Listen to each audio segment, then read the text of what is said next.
ওই আগেরটা যেরকম পরেরটাও সেরকম।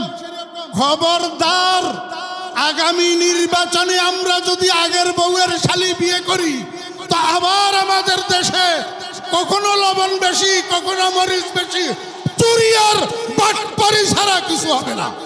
আমি একটা কথা আজকের সমাবেশে একটু আপনাদের থেকে জানতে চাই, ইসলামী আন্দোলন বাংলাদেশ কি আওয়ামী লীগের দালাল? কি বলেন আপনারা? আওয়ামী লীগকে এদেশ থেকে বিতাড়িত করার জন্য বৈষম্য বিরোধী ছাত্র আন্দোলনের সাথে ঐকমত্য পোষণ করে ৪৪ ধারা ভঙ্গ করে মিছিল নিয়ে বের হয়েছেন আমাদের প্রাণপ্রিয় নেতা সৈয়দ মোহাম্মদ ফয়জুল করিম দামাত বরকাতুহু। কিন্তু আমরা ইতিমধ্যে দেখতে পাইতেছি ফেসবুকের মধ্যে এক বেয়াদব তার আইডি থেকে প্রতিনিয়ত প্রচার করতেছে ইসলামী আন্দোলন আওয়ামী লীগের দালাল। এর থেকে আমরা যেন প্রতারিত না হই। কোনদিন ইসলামী আন্দোলন কারো, শুধু আওয়ামী লীগ নয়, কারো দালাল ছিল না, বর্তমানেও নাই এবং ভবিষ্যতেও ইসলামী আন্দোলন কারো দালালি করবে না।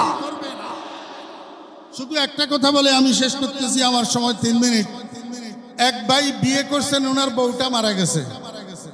এখন বউ মারা যাওয়ার পরে উনাকে সবাই বলতেছে ওনার একটা শালি আছে, শালিটা বিয়ে করার জন্য।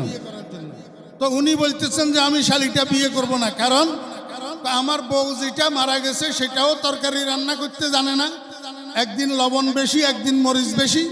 এখন যদি শালি বিয়ে করি তো এইটাও তরকারি রান্না করতে জানবে না, একদিন লবণ বেশি, একদিন মরিচ বেশি হবে।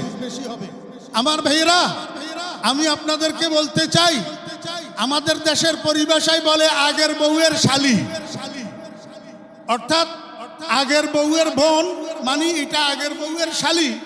ওই আগেরটা যেরকম পরেরটাও সেরকম।